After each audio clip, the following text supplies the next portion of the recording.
வணக்கம். All in one zone devotion சேனலுக்கு உங்களை அன்புடன் வரவேற்கிறேன்.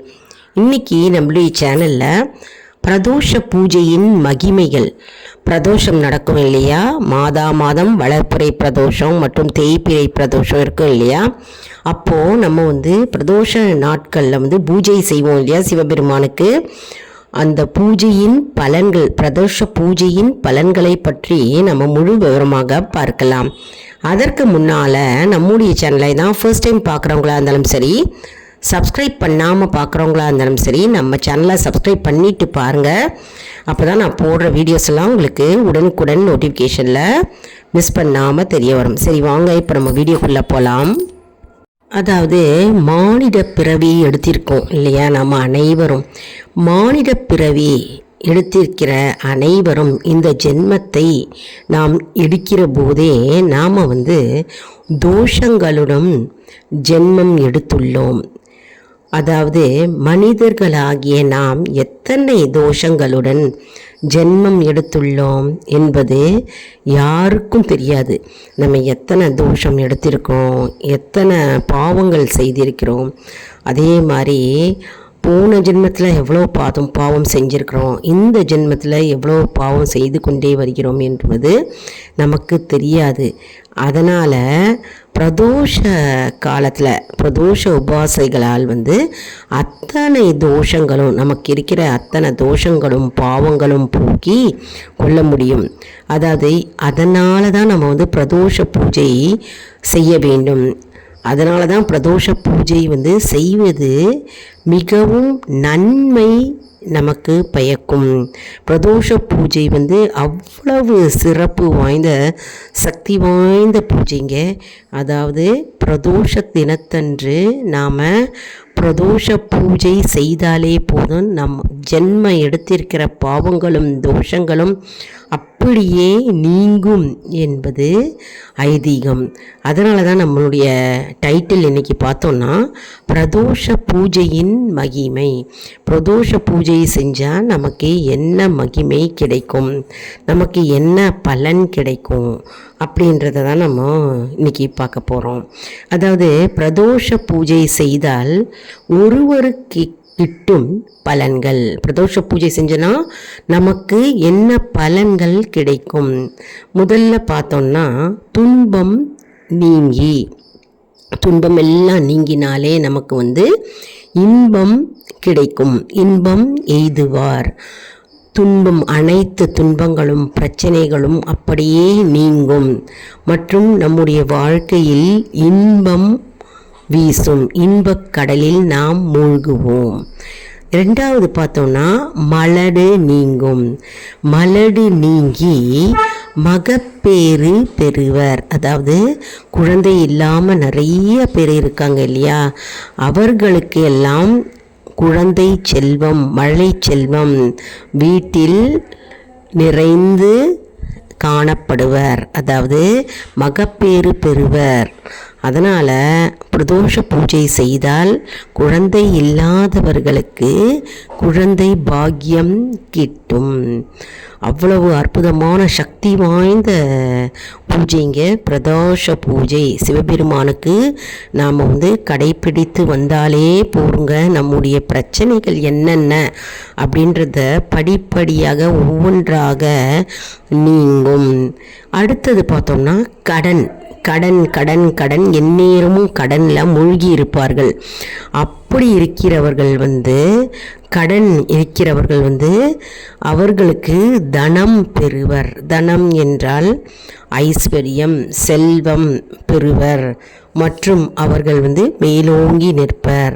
மற்றும் அவர்களுடைய குடும்ப வாழ்வு வளம் பெறும். கடன் இல்லாத வாழ்க்கையை அவர்களுக்கு சிவபெருமான் தருவார். அதனால் இந்த பிரதோஷ பூஜை செய்கின்ற போது அனைத்து நன்மைகளும் நமக்கு கிடைக்கும். எப்பேற்பட்ட நன்மைகள் பாருங்க.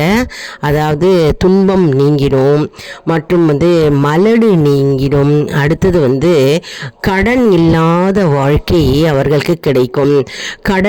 எப்படி கடன் வருகிறது அப்படி என்றால், அவர்கள் வறுமையில் இருப்பார்கள், வறுமையில் வாடி இருப்பார்கள். வறுமையில் இருக்கும்போது, அந்த நிலை இருக்கும்போது கடன் அவர்களுக்கு அதிகரிக்கும். அதனால இவர்கள் பிரதோஷ பூஜை செய்கின்ற போது கடன் நீங்கி தனம் பெறுவர், நல்ல நிலைமையில் இருப்பர். அடுத்தது பார்த்தோம்னா, வறுமை ஒழிந்து செல்வம் சேர்ப்பர்.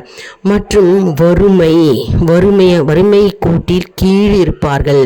அதாவது வறுமை நிலையில் இருப்பவர்கள் அவர்களுக்கு செல்வம் அதிகரிக்கும், மகாலட்சுமி வாசம் செய்வார், மற்றும் ஐஸ்வர்யம் அவர்களை தேடி அடையும். அதையும் சிவபெருமான் கொடுப்பார். அடுத்தது நோய் நீங்கி நலம் பெறுவர். யாரெல்லாம் நோய்வாய்ப்பட்டிருக்கிறார்களோ, அதாவது தீராத நோயில் இருப்பார்கள், மற்றும் ரொம்ப காலகாலமான நோய், அதாவது வெளியிலே சொல்ல முடியாத நோய் அப்படி இருக்குங்க. ஆனால் டாக்டர்கிட்ட போய் செக் பண்ணால் அது அவங்களுக்கு நார்மலாக தான் இருக்காங்க அப்படின்னும் அவங்களுக்கு ரிசல்ட் வரும். ஆனால் அவங்களுக்கு சொல்ல தெரியாமல் அந்த நோய் அவர்களை வாட்டி வதைக்கும். நிறைய பேர் நம்ம கேள்விப்பட்டிருக்கோம். ஆனால் அவர்கள் பிரதோஷ காலத்தில் பிரதோஷ பூஜையில் கலந்து கொண்டால் என்ன ஆகும், அவர்களுக்கு நோய் தானாகவே நீங்கும். அதாவது தானாகவே நீங்கி விடுகிறது என்பது நாம் பக்தர்கள் கூறும் கூற்றாகும். பக்தர்கள் நிறைய பேர் அவர்களே சொல்லியிருக்கிறார்கள். அதாவது பிரதோஷம் வந்துக்கிட்டே இருக்கேன், எனக்கு தீராத நோய் தீர்ந்து விட்டது அப்படின்னு நிறைய பேர் சொல்லியிருக்காங்கங்க. அதனால் தீராத நோய் நீங்கும். அது மட்டும் இல்லை, அடிக்கடி வியாதி வருபவர்கள், நோய் வருபவர்கள் அவர்களுடைய வாழ்க்கையில் நோய் நீங்கி அவர்கள் நலம் பெறுவர், ஆரோக்கியம் பெறுவர். ஆரோக்கியம் மிகவும் முக்கியம் இல்லையா? செல்வம், செழிப்பு மற்றும் வளர்ச்சி அதெல்லாம் அடுத்தபடி. முதல் உடல் ஆரோக்கியம். உடல் ஆரோக்கியம் இருந்தாலே நமக்கு எல்லாமே சேரும். அதனால் நம்முடைய நோய் தானாகவே நீங்கும் என்பது நம்பிக்கை. அடுத்தது பார்த்தோம்னா, அறியாமை நீங்கி ஞானம் பெறுவர்.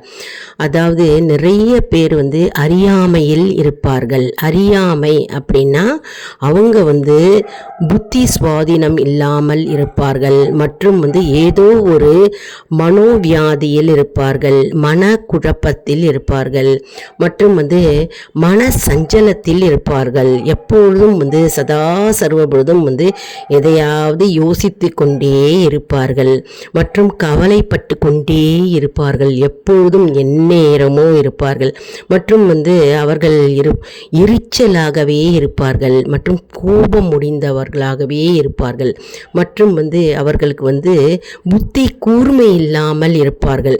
எதையும் சட்டுன்னு முடிவு எடுக்கும் திறமை இல்லாமல் இருப்பார்கள். அப்பொழுது அவர்கள் அந்த அறியாமை நிலையை சிவபெருமான் மாற்றுவார். அறியாமை நீங்கி ஞானம் பெறுவர். அதாவது புத்திசாலித்தனமாக முடிவு எடுக்கும் திறன் அவர்களுக்கு தானாகவே வந்துவிடும். அதாவது இந்த பிரதோஷ பூஜை செய்ய செய்ய செய்ய அவர்களுக்கு அறிவு கூர்மை அடையும், மற்றும் அவர்களுக்கு ஞானம் மேம்படும், மற்றும் ஞானம் தானாகவே கிடைக்கும், மற்றும் எதையும் தீர்மானித்து சிந்தனை செய்யும் மனம் அவர்களுக்கு தானாகவே வந்துவிடும், புத்தி கூர்மை பெறும்.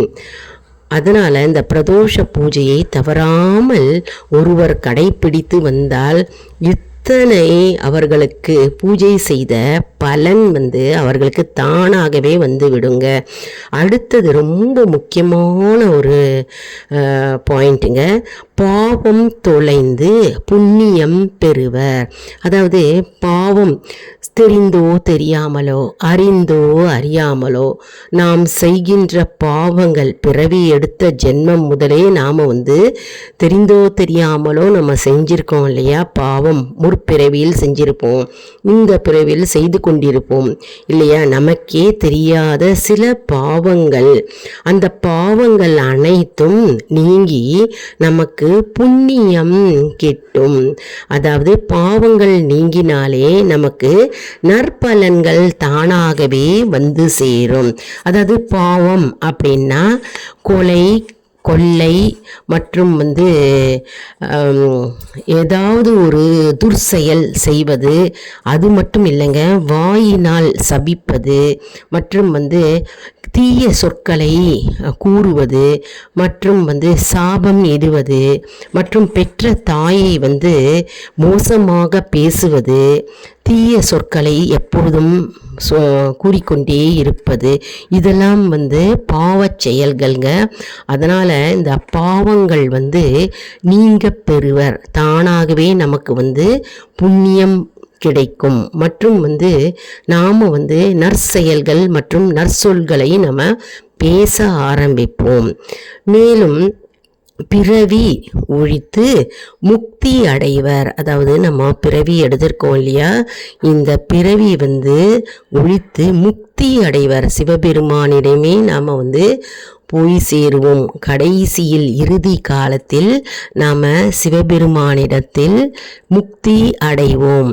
அதனால் பிரதோஷ காலம், பிரதோஷ பூஜை செய்தால் ஒருவருக்குடைய அப்பேற்பட்ட பலன் அவர்களுக்கு சேரும். ஒருவருக்கு மிகுந்த பலன்களை சேரும். அதாவது முதல்ல துன்பம் நீங்கி இன்பம் எய்துவர், மலடு நீங்கி மகப்பேறு பெறுவர். அடுத்தது கடன் நீங்கி தனம் பெறுவர். அடுத்தது வறுமை ஒழிந்து செல்வம் சேர்ப்பர்.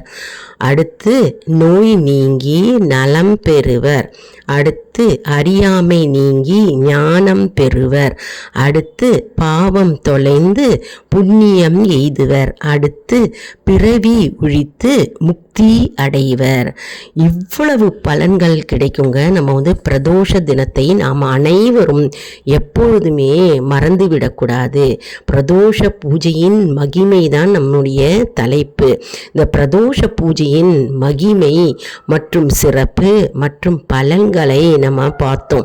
அதாவது ஒவ்வொரு பலன்களையும் நம்ம பார்த்தோம். அப்பேற்பட்ட பலன்களை கொண்டு சேர்க்குங்க இந்த பிரதோஷ பூஜை. மேலும் சனிக்கிழமையில் நம்ம விரதம் இருந்து பிரதோஷ பூஜையில், அதாவது 4:30 மணியிலிருந்து 6 மணிக்குள் கோவிலுக்கு சென்று நம்ம சிவபெருமானை உபவாசம் இருந்து விரதம் இருந்து சிவபெருமானை தரிசனம் செய்தால், வழிபட்டால் நமக்கு ஒருவருக்கு ஒரு வருடம் நம்ம தினமும் ஆலயம் சென்று வழிபட்ட பலன் நமக்கு கிடைக்கும். மேலும் சனி பிரதோஷம் அப்படின்னா சனி மகா பிரதோஷம், சனிக்கிழமைகளில் பிரதோஷம் வருது இல்லையாங்க. அந்த சனிக்கிழமைகளில் நம்ம பிரதோஷத்தன்று நம்ம விரதம் இருந்து நம்ம சிவபெருமானை வழிபட்டாலே போருங்க. அனைத்து பிரதோஷ தினங்கள் விரதம் இருந்து வழிபட்ட பலன் நம்மை சேரும். அதனால் நம்ம பிரதோஷ நாட்களில் நாம் சிவபெருமானை கோவிலுக்கு சென்று நாம் தரிசனம் செய்ய வேண்டும். மற்றும் சிவபெருமானுக்கு கோவிலுக்கு போகும்போது நம்ம வில்வ இலைகள், பூக்கள் மற்றும் விளக்கு நம்ம அந்த கோவிலில் போய் ஏற்ற வேண்டும். மற்றும் அர்ச்சனை பொருட்கள், அபிஷேக பொருட்கள், பிரசாதங்கள் இதெல்லாம் நம்ம எடுத்துகிட்டு போனால் நமக்கு நல்லது. மற்றும் வீட்லேயும் நம்ம விளக்கேற்றி வச்சுட்டு ஓம் நமச்சிவாய, ஓம் நமச்சிவாய, ஓம் நமச்சிவாய என்று சிவ மந்திரத்தை நாம் 21 முறை, 54 முறை, 108 முறை நம்ம ஜபித்து வந்தால் நம்முடைய குடும்பம் மேன்மை அடையும். மற்றும் பாவங்கள் நீங்கி தோஷங்கள் நீங்கி நமக்கு புண்ணியத்தை கொண்டு சேரும் என்பது நம்பிக்கை. இந்த வீடியோ உங்களுக்கு மிகவும் பயனுள்ளதாக இருக்கும் என்று நான் நம்புகிறேன். இந்த வீடியோக்கு ஒரு லைக் கொடுங்க. இதை மற்றவர்களுக்கும் ஷேர் செய்யுங்கள், அவர்களும் பலனடையட்டும். அதாவது எப்போவுமே நல்ல விஷயங்களை ஷேர் செய்யும்போது அவர்கள் பலனடையும் போது நமக்கு தானாகவே பலன் சேரும். அதனால் நம்முடைய சேனலை மறக்காமல் சப்ஸ்கிரைப் செய்து கொள்ளுங்கள். அடுத்த வீடியோவில் வேறொரு தலைப்புடன் உங்களை சந்திக்கிறேன். நன்றி, வணக்கம்.